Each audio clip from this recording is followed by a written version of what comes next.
Como a sabedoria bíblica te ensina a resolver conflitos e viver bem em tempos difíceis. Há momentos em que tudo à nossa volta parece caminhar normalmente. O dia começa, o trabalho acontece, as pessoas conversam, os compromissos seguem. Mas dentro da alma, um campo de batalha se forma. E o que ninguém vê pesa mais do que tudo aquilo que se vê. Às vezes, o verdadeiro conflito não está no grito que ouvimos, nem na briga que presenciamos. Está no silêncio que carregamos por dentro. No peso de tentar manter a paz exterior quando a guerra já começou no interior. Quantas vezes você tentou sorrir para evitar uma discussão? Quantas vezes engoliu palavras para não gerar mais atrito? E mesmo assim, sentiu que algo dentro de você estava prestes a explodir? Há uma dor que vem da tentativa constante de conciliar tudo e todos, enquanto você mesmo vai se despedaçando em pequenas renúncias, cansaços e frustrações acumuladas. A Bíblia chama isso de angústia da alma. E ela é real. Ela se manifesta quando o coração já não encontra palavras, mas o corpo ainda tenta funcionar. É um cansaço que não se resolve com sono, é uma tensão que não se alivia com um banho quente. É o tipo de conflito que a maioria das pessoas não percebe, porque ele não se grita, ele se suporta. Mas o que é suportado em silêncio, muitas vezes, se transforma em amargura, em dureza, em afastamento, em isolamento. E então, começam os sintomas invisíveis, a impaciência, o choro sem explicação, o distanciamento de quem mais amamos, a dificuldade de orar, o medo de conversar, a vontade de fugir, de sumir, de silenciar para sempre. É nesse ponto que muitos desistem. Desistem de conversar, de acreditar, de lutar pelos seus lares, pelos seus relacionamentos, por si mesmos. Mas e se eu te dissesse que Deus vê exatamente esse lugar escondido onde você está agora? E se eu te dissesse que a sabedoria bíblica não é só para quem está no púlpito ou no altar, mas para quem está no limite emocional, tentando não se quebrar no meio de mais uma conversa difícil? Existe uma sabedoria que vem do alto, e ela não apenas ensina a resolver conflitos, ela cura corações antes mesmo que a discussão comece. A palavra de Deus é mais do que um livro de regras, é um mapa emocional, um guia espiritual, um convite à restauração. Ela não diz apenas o que fazer, ela revela como ser. E quando você entende quem você é à luz da graça, você para de lutar como o mundo luta. Você começa a responder com mansidão, a discernir com calma, a viver com equilíbrio mesmo quando tudo à sua volta é caos. A sabedoria bíblica não elimina os conflitos, mas transforma a maneira como você os enfrenta. Ela muda a fonte das suas reações. Tira você do modo ataque ou fuga e coloca você no centro da vontade de Deus. E é nesse lugar que o impossível acontece. Você encontra paz em meio ao conflito. Você encontra direção no meio da crise. Você encontra o Espírito Santo te ensinando não só a reagir, mas a viver de forma mais leve, mais sábia, mais conectada ao céu. Você não está aqui por acaso. Essa mensagem é uma resposta, um chamado, uma semente que vai começar a curar o que ninguém viu.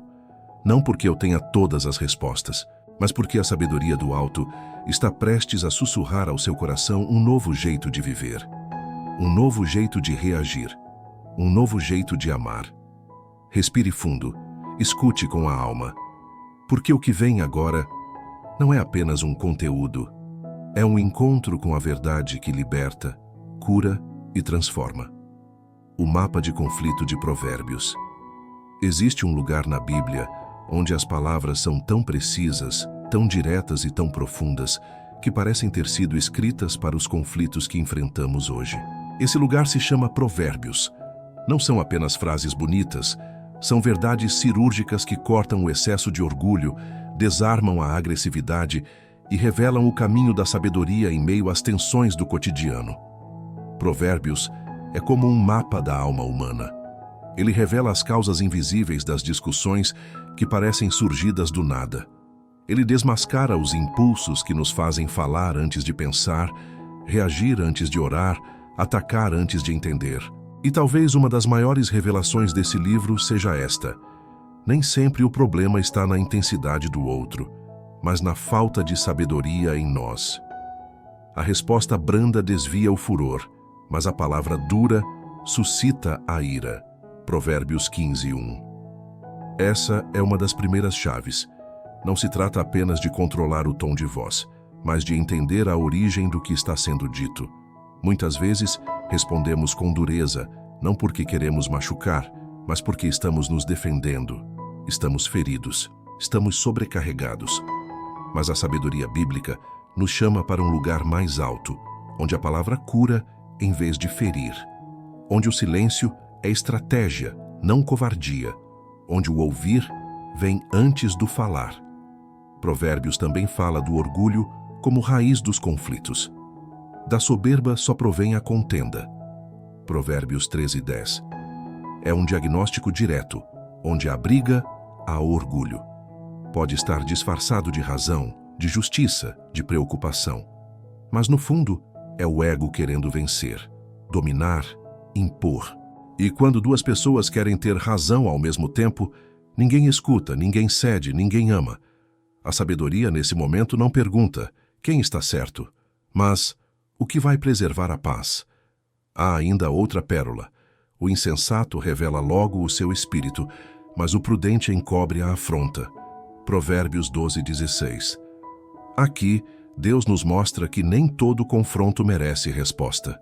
Nem toda provocação precisa ser alimentada. O prudente sabe que o controle emocional é mais valioso do que a última palavra. E quando você aprende a segurar uma resposta na ponta da língua, você não está perdendo, está vencendo a si mesmo. E essa é a maior de todas as vitórias. A psicologia moderna fala muito sobre impulsividade, autorregulação e inteligência emocional. Mas a sabedoria bíblica já nos ensinava isso muito antes. O que a ciência chama de autorregulação emocional, Provérbios chama de domínio próprio. O que a psicologia define como comunicação não violenta, as escrituras já descreviam como palavra temperada com sal. Não há oposição entre fé e ciência. Há confirmação. O que o Espírito Santo revelou à alma humana, a ciência agora estuda, explica e comprova. E nesse mapa espiritual chamado Provérbios, também encontramos orientações sobre quando calar, quando esperar, quando confrontar e quando simplesmente confiar. Melhor é o homem paciente do que o guerreiro, mais vale controlar o seu espírito do que conquistar uma cidade. Provérbios 16:32. Aqui está a sabedoria que o mundo esqueceu. A verdadeira força não está na imposição, mas no equilíbrio. Não está na resposta imediata, mas na maturidade de quem se recusa a ser dominado pelas emoções passageiras. Talvez você esteja vivendo um conflito agora. Talvez esteja tentando salvar um relacionamento, ou tentando entender por que uma simples conversa sempre acaba em discussão. E talvez ache que precisa de técnicas, argumentos, estratégias, mas talvez o que você precise, primeiro, seja de sabedoria. A sabedoria que acalma a alma antes de pacificar a casa. A sabedoria que vem do alto, mas se revela nos detalhes da fala, da escuta e da escolha de não revidar. Provérbios não te ensina apenas a vencer discussões, ele te ensina a vencer a si mesmo. E isso muda tudo. Respire. Deixe o orgulho baixar. Permita que essa verdade entre no seu coração. E comece a desenhar um novo caminho nos seus relacionamentos, não com a força do argumento, mas com a leveza da sabedoria que edifica, cura e transforma. Jesus e o silêncio transformador. Existe um tipo de conflito que grita não apenas com palavras, mas com olhares, julgamentos e expectativas. E diante dele, nossa reação natural é responder, se defender, explicar. Mas o que fazer quando até a explicação parece inútil? Quando, por mais que você tente se justificar, ninguém escuta? Quando o peso da injustiça parece esmagador e a humilhação invade a alma? Foi nesse cenário que Jesus nos ensinou uma sabedoria que desconcerta a lógica humana. O silêncio. O silêncio de Jesus diante dos fariseus, diante de Pilatos, diante da multidão que gritava, crucifica-o, não era covardia. era poder. Um poder que não precisava de palavras para provar o que era verdadeiro. Um domínio de si mesmo que nenhuma ofensa conseguia quebrar. Um discernimento espiritual que enxergava além da provocação, além do orgulho alheio, além da necessidade de ter razão. Mas por que ele se calou? Por que, tendo toda a autoridade, ele não debateu? Por que, conhecendo toda a verdade, ele não argumentou? Porque Jesus não veio para ganhar discussões. Ele veio para vencer o mal com o bem. E em certos momentos, a sabedoria está justamente em saber quando falar e quando deixar que o Espírito fale por nós. Esse silêncio, porém, não é ausência de voz. É presença de paz. É o som interior de quem confia no Pai mais do que na própria defesa. É o descanso de quem sabe que sua identidade não depende da aprovação dos outros, nem do controle da situação. É o eco da fé que diz: mesmo que eu me cale, Deus me vê. Mesmo que me acusem, Ele me defende. Nos dias de hoje, vivemos rodeados por ruídos. Conflitos que explodem em grupos de família, redes sociais, ambientes de trabalho e até dentro da igreja. A cultura da resposta rápida alimenta o orgulho e destrói pontes. Mas o silêncio de Jesus nos ensina que nem todo confronto precisa de fala. Às vezes, o maior testemunho é a firmeza serena de quem escolhe não devolver ofensa com ofensa. E esse tipo de silêncio não é passivo. Ele transforma o ambiente, ele muda o tom, ele desarma o agressor. Ele deixa espaço para que o Espírito Santo haja. Porque onde há barulho demais não há escuta, mas onde há silêncio verdadeiro, há espaço para a verdade entrar. A psicologia fala sobre o espaço da pausa, o momento entre o estímulo e a reação. É nesse espaço que reside o poder de escolha. Jesus habitava esse espaço com perfeição. Ele não era reativo, ele era guiado. E nós, quando silenciamos no momento certo, nos tornamos mais parecidos com ele. Mas esse silêncio também revela outra coisa: intimidade com o Pai. Jesus se calava porque já tinha falado com Deus.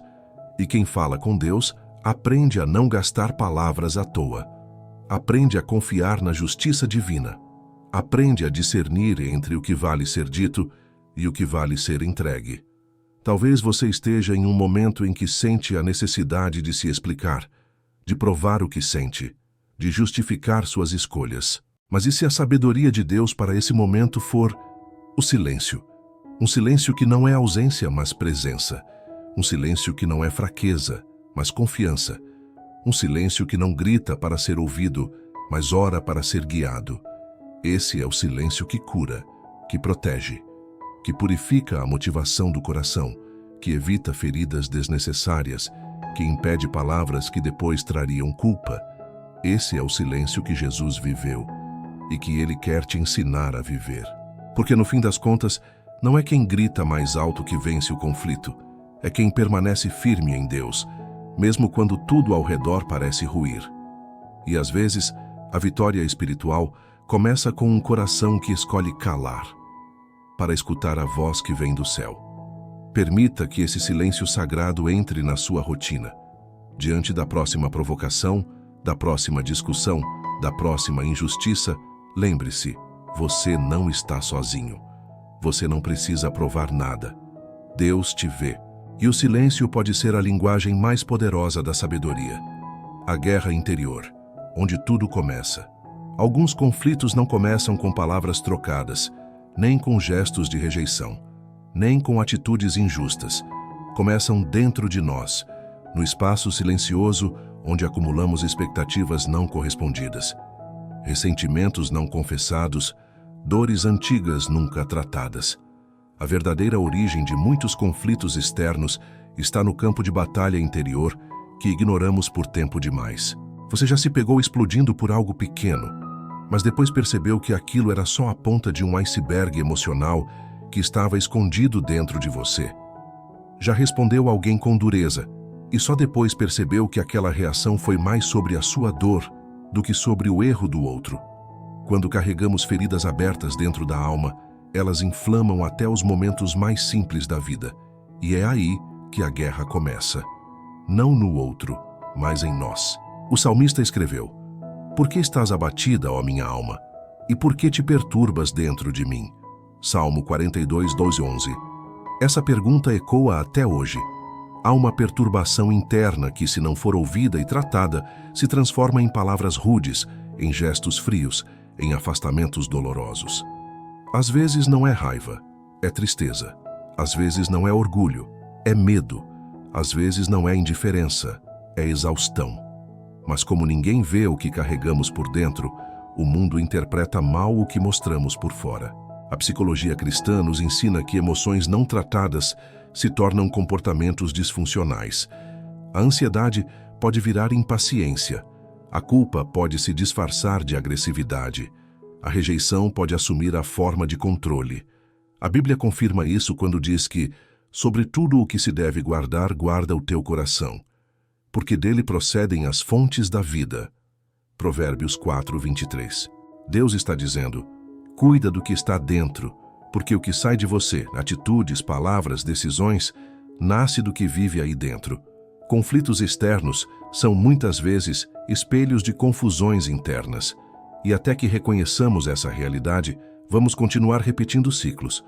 Mesmos desentendimentos, mesmas reações, mesmas frustrações.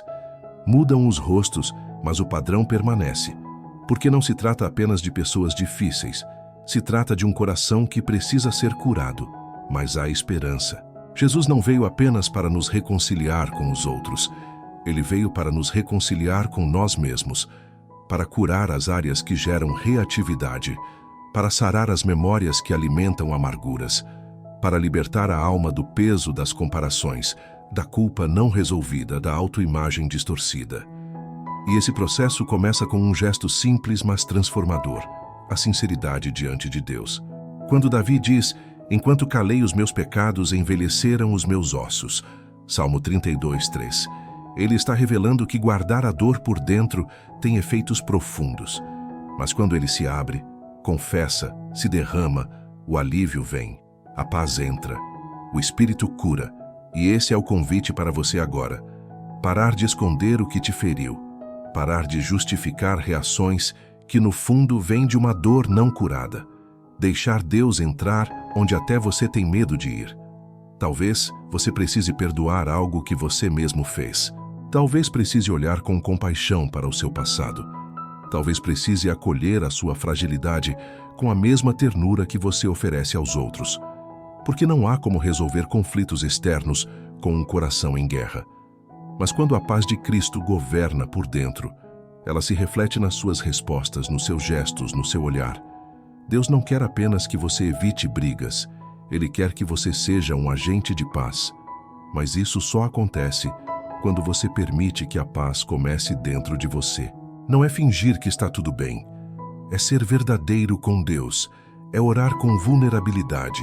É reconhecer que precisa dele para organizar o que está bagunçado dentro da alma. E nesse momento, ele está aqui, pronto para transformar sua mente, restaurar suas emoções e te ensinar a reagir não com base nas feridas, mas com base na graça.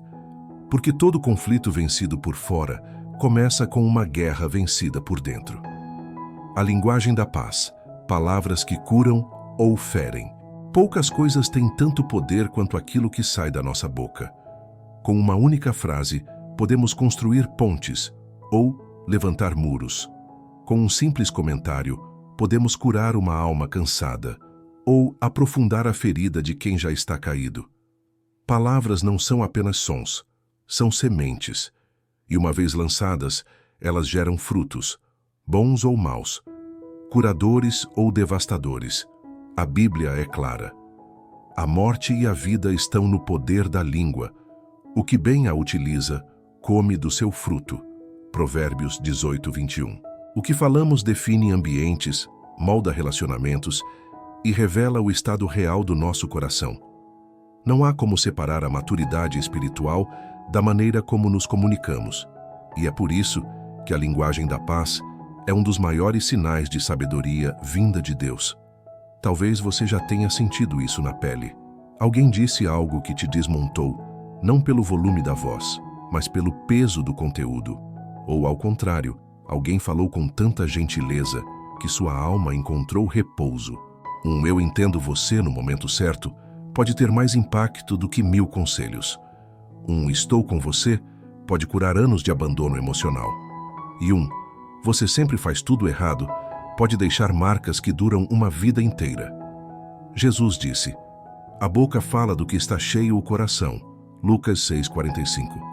O problema então não é só a palavra, é o coração que a produz. Por isso, antes de mudar a forma de falar, precisamos deixar Deus transformar a fonte. Se o coração está cheio de medo, as palavras serão defensivas. Se está cheio de amargura, as falas serão duras. Mas se está cheio do Espírito, a voz será fonte de paz, de verdade, de consolo. A psicologia também reconhece isso. Existe o conceito de linguagem não violenta, que não se limita ao que se diz, mas considera o impacto emocional das palavras. Ela nos ensina a substituir acusações por observações, julgamentos por sentimentos, ataques por pedidos claros. E embora esse conceito pareça moderno, ele já estava no coração das Escrituras. Paulo escreveu: "A vossa palavra seja sempre agradável, temperada com sal." Colossenses 4:6. Ou seja, que ela preserve, que ela trate, que ela não destrua. Mas como desenvolver essa linguagem da paz em meio aos conflitos da vida real? Quando a raiva aperta, quando o outro nos provoca, quando nos sentimos injustiçados, como controlar o que dizemos? A resposta não está apenas no autocontrole, mas na rendição. Só o Espírito Santo pode nos lembrar, no calor da emoção, que uma palavra dita com sabedoria vale mais que 1000 ditas no impulso. Só Ele pode nos ensinar a respirar antes de responder, a escutar com o coração, não só com os ouvidos, a perceber a dor por trás do ataque. Talvez você esteja se lembrando agora de palavras que machucou alguém, ou de frases que ouviu e nunca esqueceu. Talvez ainda carregue dentro de si diálogos não resolvidos, conversas mal terminadas, silêncios que gritam. Mas hoje, Deus quer te dar uma nova linguagem, não só para os outros, mas para você também. Fale com mais ternura com os outros, mas fale com mais graça consigo mesmo. Declare vida sobre sua casa. Libere perdão em vez de retaliação. Substitua críticas por bênçãos. Ore sobre os seus relacionamentos como quem planta sementes de paz. Porque toda transformação começa na forma como nos comunicamos. E se você não sabe por onde começar, comece como o salmista. "Põe guarda, Senhor, a minha boca, vigia a porta dos meus lábios." Salmo 141:3. Que o Espírito Santo seja o filtro entre sua emoção e sua expressão. Que ele converta sua fala em instrumento de cura. E que, a partir de hoje, sua linguagem seja uma extensão da presença de Deus. Porque quem aprende a falar com sabedoria, começa a viver com leveza. E onde há leveza, há espaço para o amor, para a reconciliação, para a paz. Sabedoria X. Inteligência emocional. Conflito ou aliança. Muitos cristãos ainda vivem como se precisassem escolher entre fé e razão, entre sabedoria espiritual e conhecimento emocional, como se fossem inimigos em um campo de batalha teológica. Mas a verdade é que a sabedoria de Deus e a inteligência emocional humana não se anulam, se completam. Elas não disputam espaço, se alinham, e quando andam juntas, transformam não apenas reações, mas destinos. A Bíblia nunca separou emoção de espiritualidade. Quando Deus diz: "Filho meu, dá-me o teu coração", Provérbios 23:26, Ele não está pedindo apenas nossa crença, mas nossos afetos, nossos impulsos, nossa forma de sentir, reagir e viver. Ele quer reinar também sobre o nosso sistema emocional, porque Ele sabe, emoções não curadas geram decisões desastrosas, e sabedoria sem sensibilidade vira religiosidade fria. O equilíbrio entre as duas é o caminho da maturidade. A inteligência emocional, segundo Daniel Goleman, é a capacidade de reconhecer e gerenciar os próprios sentimentos e os dos outros. Isso inclui autoconsciência, autorregulação, empatia, motivação e habilidades sociais. E se olharmos com atenção, veremos que todos esses elementos estão presentes, em essência e profundidade, na vida de Jesus e nos conselhos da palavra. Jesus era profundamente inteligente emocionalmente. Ele chorava com os que choravam, escutava antes de ensinar, percebia a dor escondida nas palavras não ditas, tocava o leproso antes de curá-lo, fazia silêncio onde outros gritariam e reagia com compaixão onde outros usariam julgamento. Isso não era fraqueza, era domínio, não era passividade, era discernimento. E isso é sabedoria. Tiago 3 descreve a sabedoria que vem do alto, pura, pacífica, moderada, compreensiva, cheia de misericórdia. Isso é inteligência emocional em forma espiritual. Um coração que não é governado por impulsos, mas conduzido por propósito. Uma alma que aprendeu a escutar o espírito antes de responder ao mundo. Talvez você cresceu ouvindo que emoções não importam, que sentir é fraqueza, que ser cristão é engolir seco e seguir em frente. Mas essa não é a sabedoria de Deus. A verdadeira sabedoria não ignora a emoção, ela ilumina a emoção. Ela mostra o porquê da raiva, o que há por trás da ansiedade, como a culpa se enraiza, e não apenas aponta o problema, ela oferece cura, direção, saída. A sabedoria espiritual cura a alma, a inteligência emocional organiza os caminhos. Juntas, elas te tornam alguém que reage menos e responde melhor, alguém que percebe antes de ferir, que entende antes de corrigir, que sabe que um coração restaurado vale mais que um argumento vencido. E em tempos de conflito, esse equilíbrio é essencial. Quando estamos feridos, tendemos a reagir com dureza. Quando estamos inseguros, queremos controlar. Quando estamos frustrados, buscamos culpados. Mas quando a sabedoria guia a emoção, o Espírito Santo encontra espaço para agir. E o conflito que parecia intransponível começa a se dissolver na presença de quem sabe escutar com o coração e falar com discernimento. Você não precisa escolher entre ser maduro emocionalmente ou fiel espiritualmente. O plano de Deus é que você seja ambos. Um cristão que ora, mas também sabe nomear suas emoções. Que jejua, mas também busca terapia se necessário. Que crê nos milagres, mas também assume responsabilidades. Que discerne os tempos, mas também respeita os limites. E tudo isso começa com um pedido humilde. Senhor, me dá sabedoria e me ensina a sentir como o Senhor sente. Porque quando as emoções se ajoelham diante de Deus, elas deixam de dominar e começam a servir ao propósito. E quando a sabedoria se veste de empatia, ela não apenas ensina, ela transforma. Talvez o que esteja faltando nos seus conflitos não seja mais fé, nem mais razão, mas uma aliança entre as duas. E hoje, Deus quer te ensinar a viver nessa plenitude, onde a mente entende, o coração sente e o espírito guia. Exemplos bíblicos de conflito resolvido com fé e coragem. Alguns conflitos são inevitáveis, outros inesperados. E há aqueles que são tão intensos que parecem ter o poder de quebrar tudo o que construímos. Amizades, casamentos, famílias inteiras. Mas a Bíblia não esconde os conflitos.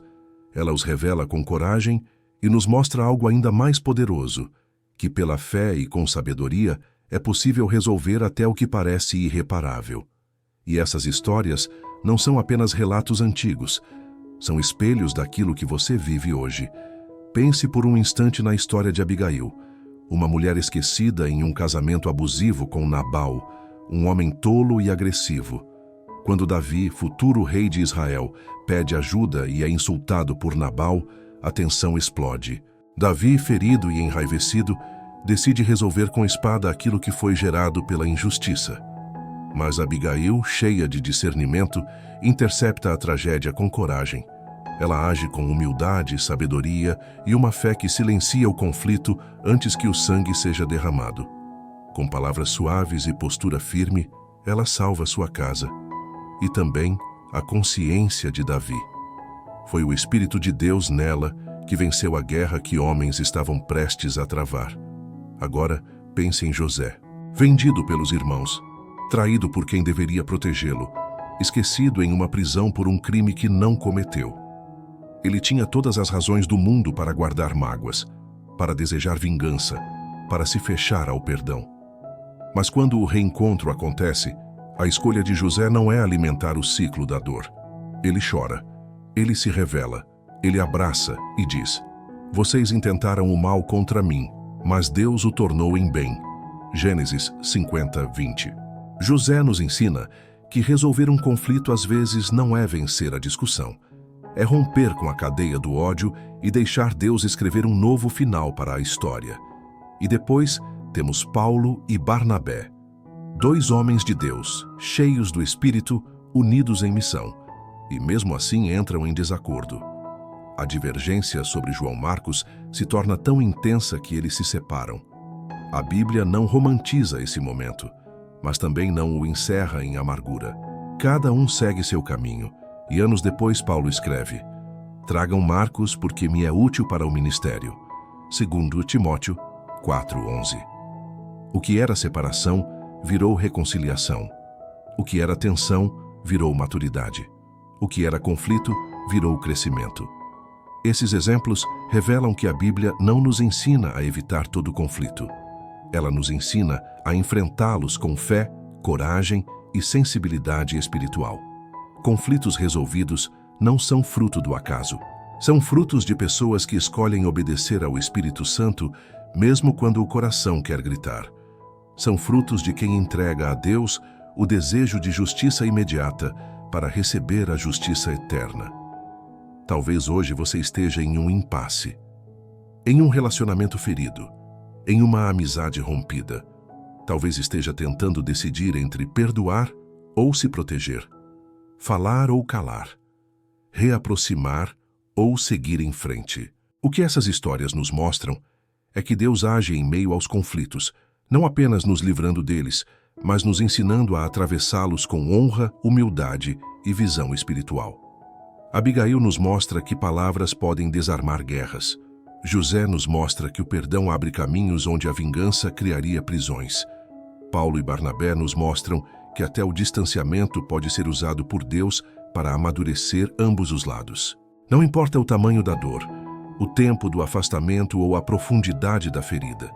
Se há espaço para o Espírito Santo, há esperança de cura, há esperança de reconciliação, há esperança de um novo começo.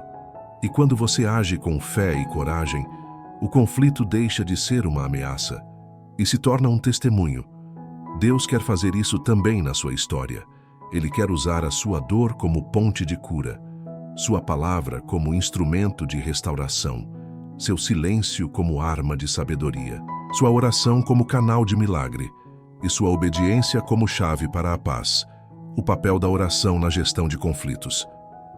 Quando um conflito estoura, nossa reação instintiva é tentar resolver com argumentos, justificativas, correções, controle.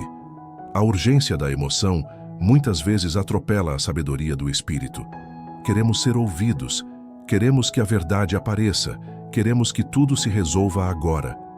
Mas, se não silenciamos por dentro antes de agir por fora, podemos causar mais dano do que cura. E é nesse espaço sagrado entre a emoção e a decisão que a oração se torna indispensável. A oração não é fuga, é alinhamento. Não é esconder-se do problema. É entrar na presença de quem pode revelar o que os olhos ainda não veem. Antes de Jesus escolher os discípulos, ele passou a noite em oração. Antes de enfrentar a cruz, ele suou gotas de sangue diante do Pai. Antes de confrontar fariseus, ele se retirava para orar. Oração para Jesus não era uma atividade periférica, era uma preparação interior. E se o Filho de Deus precisava desse lugar de escuta, quanto mais nós. Quando estamos feridos, magoados, frustrados, a oração nos devolve lucidez. Ela limpa o campo de visão, nos ajuda a separar o que é ofensa real do que é projeção emocional. Tira a areia da mágoa dos olhos e nos permite ver o outro com compaixão e, principalmente, nos revela a nós mesmos. Quantas vezes, ao orar, percebemos que nossa dor era legítima, mas nossa reação estava desproporcional, ou que estávamos certos no conteúdo, mas errados no tom. A oração é o lugar onde Deus nos desarma com amor, onde o orgulho abaixa, onde a vingança perde o sentido. onde a necessidade de ter razão dá lugar ao desejo de viver em paz. E isso não significa que você vá ceder sempre ou se calar quando deveria falar. Significa que sua fala será moldada pela graça e não pela raiva. Que sua decisão será fruto de discernimento, não de impulsividade. O salmista escreveu: "Na minha angústia, clamei ao Senhor e Ele me respondeu."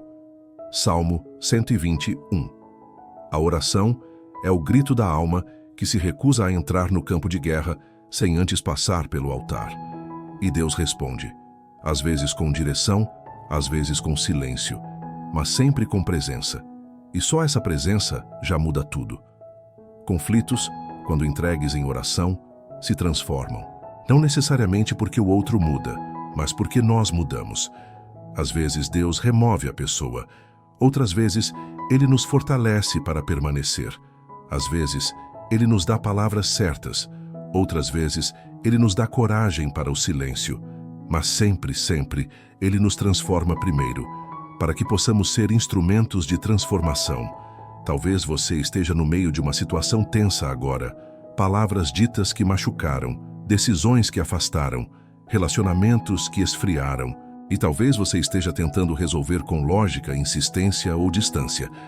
Mas e se a chave estiver na oração? Não aquela genérica, apressada, superficial, mas aquela oração que se ajoelha de verdade, que chora diante de Deus, que escuta mais do que fala. Esse tipo de oração muda o clima da alma, derruba resistências internas, fortalece as emoções, faz com que você saia da presença de Deus mais leve, mais sábio, mais preparado para agir com verdade e com amor. Porque a paz que vem da oração não depende do outro se acalmar. Ela nasce do fato de que você foi preenchido pelo Espírito de Deus. E quando isso acontece, os conflitos podem até continuar. Mas você já não é mais o mesmo. Suas reações mudam, sua voz muda, seu olhar muda. Porque agora quem fala através de você não é mais a dor, é a presença. Leve esse conflito para o lugar mais seguro do mundo, os pés do Senhor, e espere. Ouça. Permita que Ele te mostre o que precisa ser dito, ou apenas sentido. E descubra que às vezes a oração resolve o que a conversa não alcança, porque há coisas que só o céu pode reorganizar. Quando fugir é sabedoria, limites e autoproteção. Nem todo conflito precisa ser enfrentado de frente. Nem toda discussão precisa ser respondida. Nem toda aproximação precisa ser mantida. Existe uma sabedoria que não se manifesta na coragem de ficar, mas na humildade de se afastar. Fugir, quando guiado por Deus, pode ser mais sinal de maturidade do que de covardia. Pode ser proteção, não medo. Pode ser o início de uma cura e não o fim de um vínculo. Há momentos em que insistir é teimosia. Permanecer é autoabandono. Reagir é alimentar o ciclo do trauma. E nesses momentos, a sabedoria do alto nos chama a fazer algo que o mundo não entende. Sair de cena, guardar o coração, preservar a alma. Fugir, quando o ambiente é tóxico, não é desistir. É sobreviver com dignidade. É reconhecer que a paz não pode habitar onde há constante opressão. Jesus sabia exatamente quando se retirar. Ele não aceitava todas as provocações. Não respondia a todos os questionamentos. Em João 10:39, quando tentam prendê-lo novamente, o texto diz: Ele se retirou das mãos deles. Essa escolha não foi fraqueza, foi discernimento, porque nem sempre insistir é o melhor caminho. Às vezes, o maior ato de fé é deixar nas mãos de Deus aquilo que não depende mais das suas. Eclesiastes 3 declara que há tempo de abraçar e tempo de afastar-se de abraçar. Essa é uma das lições mais difíceis para quem ama com intensidade. Entender que o amor não nos obriga a suportar o que nos destrói. Que o perdão não significa continuar exposto ao que fere. Que o respeito por si mesmo também é espiritualidade. Que os limites também são sagrados. A psicologia afirma que a falta de limites claros é uma das principais causas de desgaste emocional. Pessoas que não sabem dizer não vivem esgotadas, ressentidas, muitas vezes adoecidas. E a Bíblia confirma essa verdade. Em Provérbios 25:17 está escrito: Retira o pé da casa do teu próximo, para que não se enfade de ti. Isso é limite. Isso é sabedoria relacional. Isso é Deus ensinando que até o afeto precisa de espaço. Fugir, às vezes, é interromper um ciclo. É se proteger para não ferir. É escolher o silêncio para não responder na carne. É sair para que Deus entre. É reconhecer que a sua missão não é salvar todos os relacionamentos. É preservar a integridade do seu espírito. Não porque você desistiu do outro, mas porque escolheu não desistir de si. Talvez você esteja preso a uma dinâmica que só te enfraquece. Talvez esteja tentando resolver com diálogo o que já passou do ponto da conversa. Talvez esteja chamando de paciência, o que na verdade é medo. Deus não te chamou para se sacrificar emocionalmente em nome de um paz a qualquer custo. Ele te chamou para ser templo. E templos devem ser guardados, não destruídos. Isso não significa viver isolado, criar muros, evitar todo confronto, mas significa discernir o tempo de recuar, o tempo de orar à distância, o tempo de se recolher para curar. Porque quem está machucado demais, às vezes fere sem querer, e quem está vulnerável demais, acaba tolerando o que não deveria. Há poder em saber sair, em proteger o que Deus está fazendo dentro de você, em fechar portas que foram abertas por carência, por culpa ou por religiosidade mal compreendida. Há poder em respeitar seus limites emocionais e reconhecer que o Espírito Santo também fala através do cansaço da alma. Peça a Deus discernimento para saber quando permanecer e quando se afastar, quando lutar e quando entregar, quando conversar e quando silenciar. Porque o mesmo Deus que nos chama para restaurar relacionamentos também nos chama para guardar o coração. E às vezes guardá-lo significa criar distância, não por falta de amor, mas por excesso de sabedoria. Perdão não é reconciliação e tudo bem. Há uma confusão silenciosa que aprisiona muitos corações. A ideia de que perdoar é o mesmo que voltar a conviver, que perdoar é esquecer, que perdoar é reatar laços como se nada tivesse acontecido. E quando a dor é grande demais, ou o dano é profundo demais, essa expectativa se torna uma prisão, um fardo espiritual e emocional que oprime ao invés de libertar. Mas a verdade é que perdão e reconciliação não são a mesma coisa. O perdão é individual, a reconciliação é relacional. O perdão depende de você. A reconciliação exige dois corações arrependidos e transformados. E nem sempre isso acontece. E tudo bem. Jesus nos chama ao perdão porque Ele sabe o quanto o rancor contamina a alma. O perdão é uma decisão espiritual que diz: eu não vou mais carregar o peso do que você me fez. Não significa que o que aconteceu foi justo. Não significa que não doeu. Significa apenas que você escolhe se libertar da prisão da amargura, porque a falta de perdão mantém você ligado a quem te feriu, mas pela dor. E o perdão rompe esse elo, devolvendo a paz à sua própria alma. Mas reconciliar é outro passo, e só deve ser dado quando há frutos dignos de arrependimento, quando há verdade, quando há mudança, quando há segurança. Deus não exige que você se coloque de novo no lugar da ferida em nome de uma religiosidade cega. Ele não te chama para reviver traumas, mas para ser restaurado. E às vezes, a restauração acontece no silêncio da distância. Pense em José.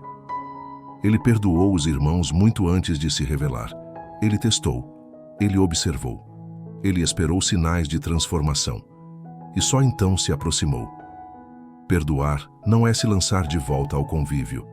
É observar, com sabedoria, se o terreno agora é fértil para reconstruir. E se não for, está tudo bem.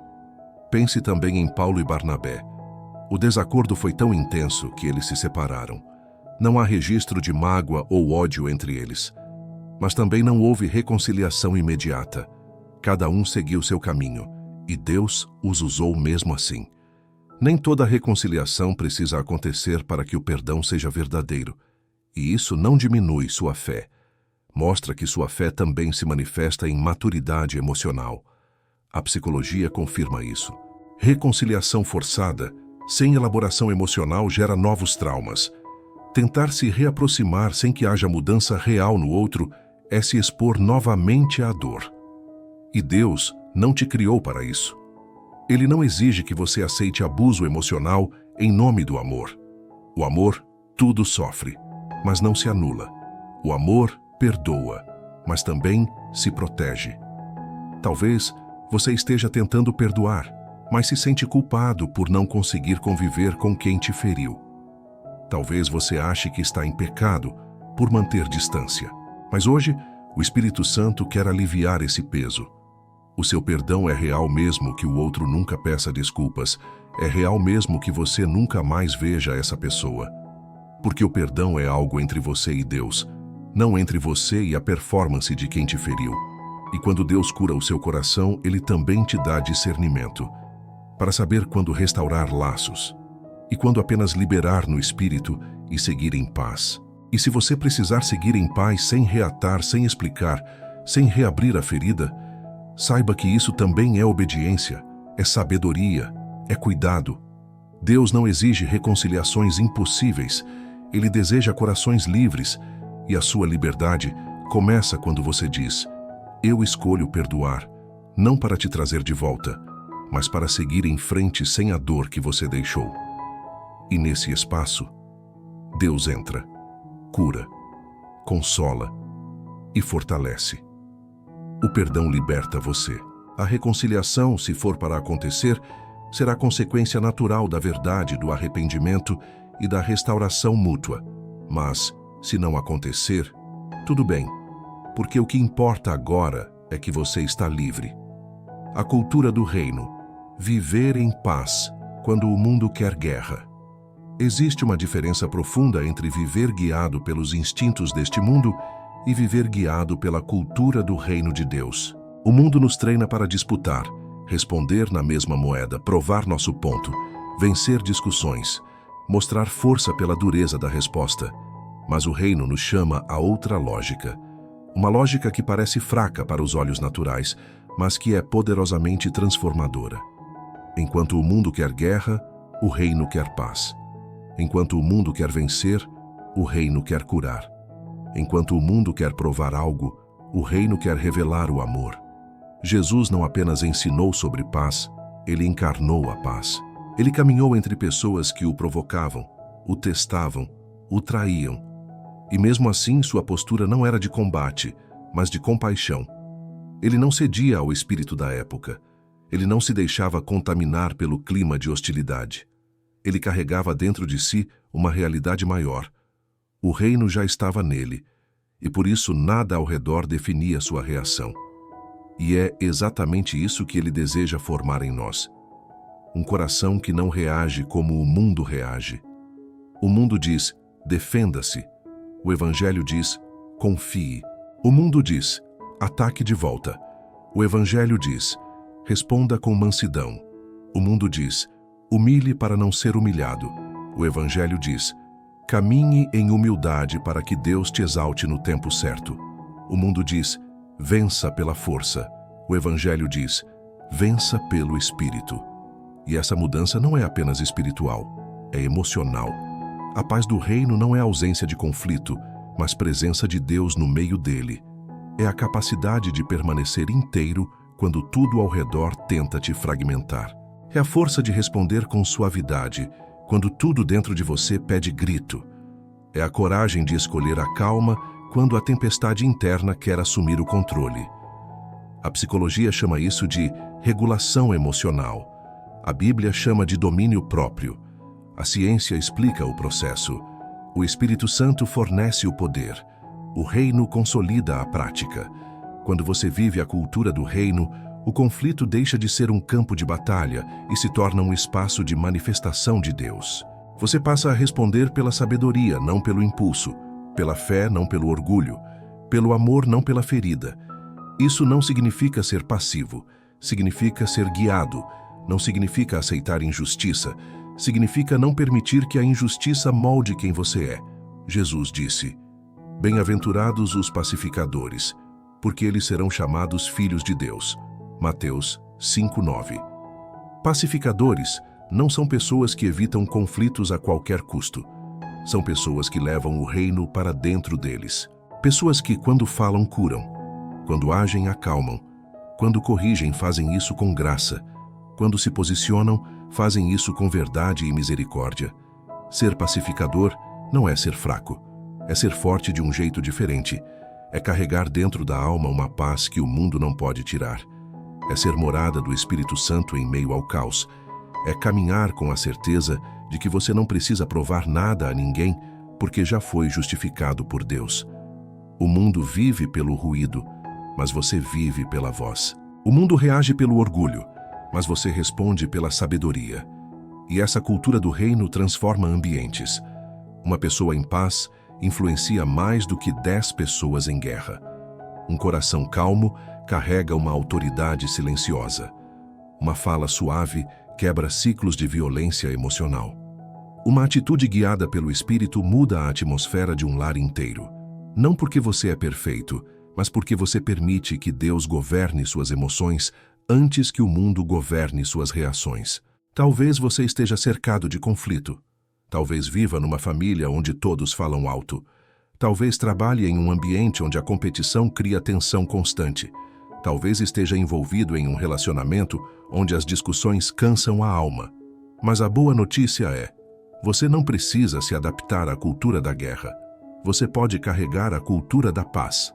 A paz que excede todo o entendimento. A paz que guarda. A paz que guia. A paz que não depende do comportamento dos outros, mas da presença de Deus em você. Viver em paz quando o mundo quer guerra é uma escolha espiritual. É um exercício diário. É uma rendição profunda. Mas é também o testemunho mais poderoso que alguém pode oferecer. Porque quando você carrega a paz, você revela o próprio Cristo. Convite à reflexão e à oração. Cura, sabedoria e paz. Há momentos em que a alma precisa parar. Parar para respirar. Parar para sentir. Parar para ouvir o que Deus está dizendo por trás de cada conflito, de cada silêncio, de cada lágrima que escapa sem aviso. Este é esse momento. Um momento em que você não está apenas ouvindo um conteúdo, está sendo chamado para um encontro, não com a teoria da paz, mas com a presença da paz, não com o conceito de sabedoria, mas com o Deus que a concede, não com a ideia de cura, mas com o próprio médico da alma. Você caminhou por verdades profundas até aqui. Falamos sobre conflitos, limites, perdão, silêncio, oração, emoções, sabedoria. Mas agora o Espírito Santo te convida a descer do entendimento para o coração. Porque é no coração que a transformação acontece. É ali que Deus reorganiza o que estava quebrado. É ali que Ele limpa o que estava turvo. É ali que Ele fala sem palavras e cura sem bisturi. Talvez você tenha percebido algo doloroso ao longo dessa jornada. Talvez tenha se visto em reações que não gostaria de assumir. Talvez tenha lembrado de feridas antigas, discussões que marcaram, palavras que ainda ecoam. Talvez tenha sentido o peso de reconhecer que algumas guerras internas ainda não foram vencidas. Mas saiba disto: Deus não revela para condenar. Ele revela para libertar. Ele mostra a ferida para aplicar o bálsamo. Ele mostra o conflito para trazer reconciliação, mesmo que essa reconciliação comece apenas dentro de você. Esse é o convite agora: colocar tudo diante dele. A raiva que você não sabe lidar, o medo que paralisa, a culpa que corrói, os relacionamentos que parecem impossíveis de restaurar, as palavras que você disse e se arrepende, as palavras que ouviu e ainda doem, o cansaço que pesa sobre os ombros, a guerra que ninguém vê. Entregue. Abra as mãos. Deixe que Deus pegue o que você carregou sozinho por tempo demais. Feche os olhos por um instante e permita que o Espírito Santo toque esse lugar dentro da sua alma que você evita olhar. Sinta a respiração desacelerando. Sinta o coração suavizando. Sinta a presença dele se aproximando como um abraço silencioso que não exige nada, apenas te envolve. Ele está aqui agora. Ele não te pede explicações. Ele não te pergunta por que você demorou tanto. Ele apenas vem. E quando ele vem, a paz vem junto. Pergunte a si mesmo: o que Deus está me chamando para entregar hoje? Qual é o conflito que ainda domina minhas emoções? Qual é a discussão que ainda toma meus pensamentos? Qual é a pessoa que ainda habita meu coração de forma dolorosa? Qual é a frase que ainda me fere? Qual é a atitude que ainda me controla? Qual é a guerra que eu tento lutar sozinho? Agora entregue, sem resistência, sem medo, sem reservas. Apenas entregue e deixe-me orar com você. Senhor, aqui está o coração deste filho, desta filha que busca paz em meio às tempestades da vida. Toca cada área que se encontra ferida, cansada, desorganizada. Derrama sabedoria para que as emoções encontrem repouso. Derrama cura para que a alma volte a respirar. Derrama paz para que cada conflito perca o poder de sequestrar o espírito. Que o teu Espírito Santo seja o conselheiro, o guia, o conforto, a força. Ensina-nos a responder com mansidão, a estabelecer limites com amor, a perdoar com verdade, a proteger o coração sem fechar as portas da alma. Que a tua presença traga ordem onde havia caos, luz onde havia medo, vida onde havia cansaço. E que a partir de hoje cada passo seja guiado pela sabedoria que vem do alto. Amém. Agora respire. Sinta a leveza. Sinta o alívio. Sinta o início de algo novo. Porque quando Deus toca um coração, Ele não apenas consola, Ele transforma. E você acaba de entrar em um território de paz, sabedoria e cura que não depende das circunstâncias ao redor. Depende de quem habita em você.